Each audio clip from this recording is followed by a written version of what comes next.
কেন?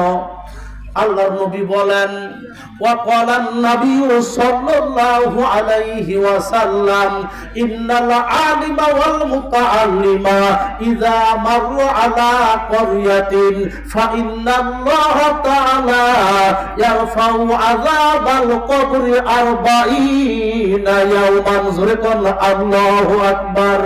ও মুসলমান ভাইরা, একজন আলেম অথবা একজন মাদ্রাসার ছাত্র যদি কোনো এলাকার কবরস্থানের সামনে দিয়ে স্বাভাবিকভাবে হাইটা যায় আর হাইটা আসে, ওই আলেম যদি সূরা ফাতিহা নাও পড়ে, একজন আলেম অথবা একজন মাদ্রাসার তলবিল ইলমের খাতিরে আমার আল্লাহ রাব্বুল আলামিন ওই এলাকার ওই গ্রামের কোন কবরস্থানে যদি কোনো কবরের শাস্তি হতে থাকে, আল্লাহর হাবিব মুহাম্মদুর রাসূলুল্লাহ বলেন, আল্লাহ রাব্বুল আলামিন কমপক্ষে 40 দিনকার জন্য কবর আযাব মাফ করে দেয়। তাহলে কি লাভ নাই? লাভ। যারা এখানে আসতে পেরেছেন, বসতে পেরেছেন, নিঃসন্দেহে আপনারা সৌভাগ্যবান মা বাবার সন্তান। জোরে কোন আল্লাহু আকবার। ও মুসলমান ভাইরা, কোরআনের মাহফিলে বসলে যদি কোন একজন বক্তা তাফসীর নাও করে, কোরআন তরজমা নাও করে, যদি কোরআন তেলাওয়াত করে, তবুও নেকি পাওয়া যায়। সুবহানাল্লাহ বলেন। আল্লামা বুসরির ভাষায় ফাদুররু ইয়াজদাদু হুসনান, ফাদুররু ইয়াজদাদু হুসনান ওয়া হুয়া মুনতাযিমুন ওয়া লা ইয়ানকুসু কদরান ওয়া লা ইয়ানকুসু কদরান গায়রা মুনতাযিমি। মুক্তা মানিক গাথলে মালায় বারে বটে তাহার শোভা। জোরে কোন আল্লাহু আকবার। মুক্তা মালিক গাথলে মালায় বারে বটে তাহার শোভা, না গাথলেও একই সমান একই মনোলোভা। ও মুসলমান ভাইরা, মুক্তা আর মালিক দিয়ে যদি আপনি মালা গাথেন, দেখতে কি ভালো দেখা যায়। জোরে কোন ঠিক কিনা? আর যদি আপনি মালা নাও গাথেন, ওই মুক্তা আর মালিক যদি একটা প্লেটের ভিতরে রেখে দেন, ওই মুক্তা আর মালিকের নিজস্ব সৌন্দর্যের কারণে খুব ভালো দেখা যায়।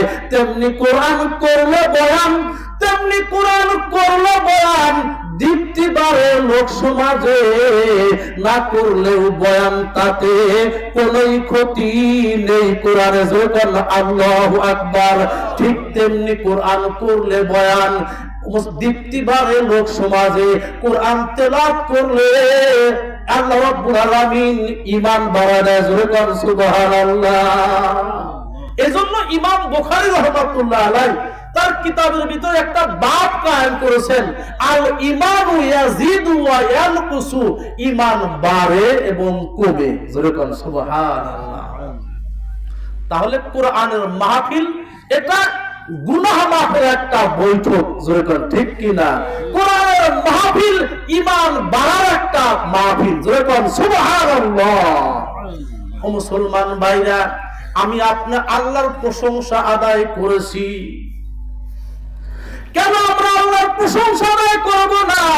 মনে রাখবেন, কাল কঠিন কিয়ামতের ময়দানে আল্লাহর হাবিব মুহাম্মদুর রাসূলুল্লাহ বলেন, ইবনে আব্বাস রাদিয়াল্লাহু তাআলা আনহু থেকে বর্ণিত আছে, ইমাম বাইহাকী রাহমাতুল্লাহ আলাইহি তিনি কিতাবের ভিতরে আনছেন, আল্লাহর হাবিব মুহাম্মদুর রাসূলুল্লাহ বলেন, আউয়ালু মাই ইদআ ইলাল জান্নাতি ইয়াউমাল কিয়ামাতি আল্লাযীনা ইয়াহমাদুনাল্লাহা ফিস সাররা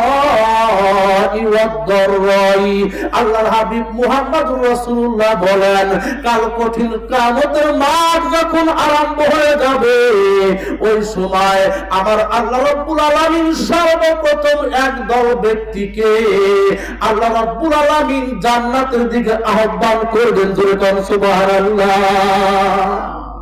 কয় দল ব্যক্তিকে?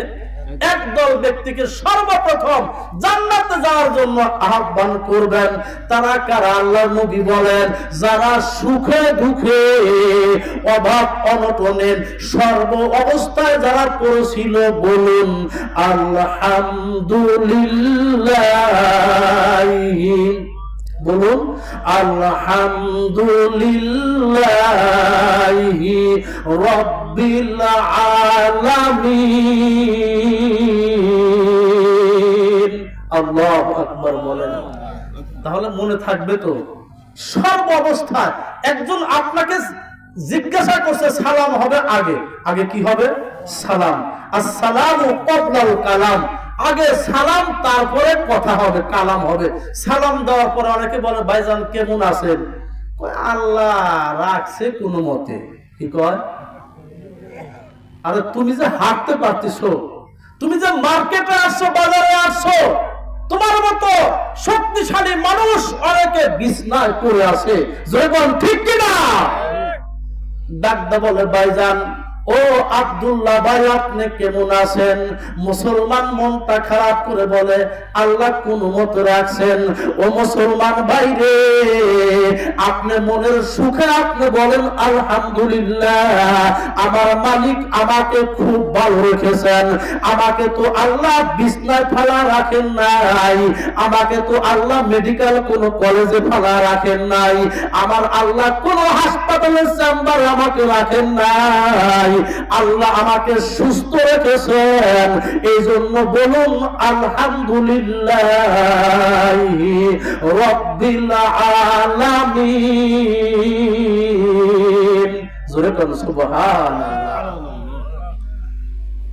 সাতটি কাজ করবে যারা, আল্লাহর কাছে ভদ্র হিসাবে পরিচিত লাভ করবে তারা। জোরে বলুন সুবহানাল্লাহ। কয়টি কাজ? সাতটি কাজ। সাতটি কাজ করবে যারা, আল্লাহর কাছে ভদ্র বলে পরিচিতি লাভ করবে তারা কারা কারা আল্লাহর কাছে ভদ্র হতে চান? দুটি হাত তুলে একটু আল্লাহকে দেখা দেন। লিল্লাহ তাকবীর। আল কোরআনের আলো, আল হাদিসের আলো, সংসদে জ্বলো। লিল্লাহ তাকবীর।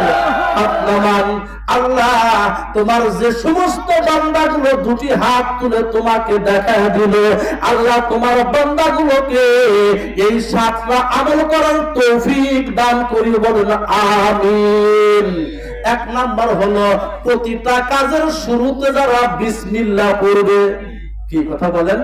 প্রতিটা কাজের আরম্ভে আর প্রারম্ভে যারা পড়বে বিসমিল্লাহির রহমানির রহিম, তারা আল্লাহর কাছে ভদ্র হিসাবে পরিচিতি লাভ করবেন। কেন? আল্লাহর হাবিব মুহাম্মদুর রাসূলুল্লাহ বলেন মান ক্বালা বিসমিল্লাহির রহমানির রহিম কাতাবাল্লাহু লাহু আশারাতা হাসানাতি মাররাতান।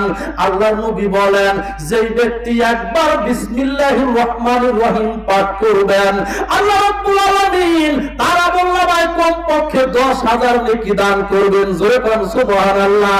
দুই নাম্বার, আমার আপনার আমলনামা থেকে আল্লাহ রাব্বুল আলামিন 10,000 গুনাহ মাফ করবেন। আল্লাহ পর্যন্ত বান্দার পৌঁছার যতগুলো মাধ্যম আছে, আল্লাহ রাব্বুল আলামিন 10,000 স্তর বাড়া দিবে। জোরে বলেন সুবহানাল্লাহ। তাহলে প্রতিটা কাজের শুরুতে আমরা করব বিসমিল্লাহির রহমানির রহিম।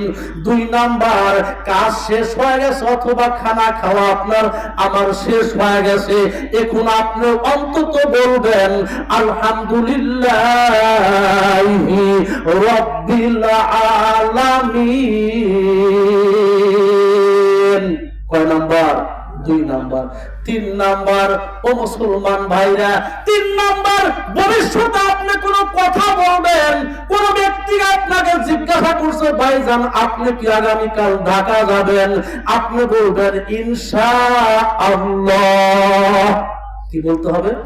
ভবিষ্যতে কোনো কাজ করার প্রতিশ্রুতি দিলে অথবা কাউকে ওয়াদা করলে বলতে হবে আগামীকাল বা আগামী 10 তারিখে আপনার ঋণ পরিশোধ করব ইনশাআল্লাহ। কয় নাম্বার হলো? 3 নাম্বার। এই যে এক ঘটনা মনে হয়ে গেল, আশরাফ আলী থানভী রাহমাতুল্লাহ আলাইহি লিখছেন পছন্দিদা ওয়াকিআত, এই কিতাবের ভিতরে লিখছেন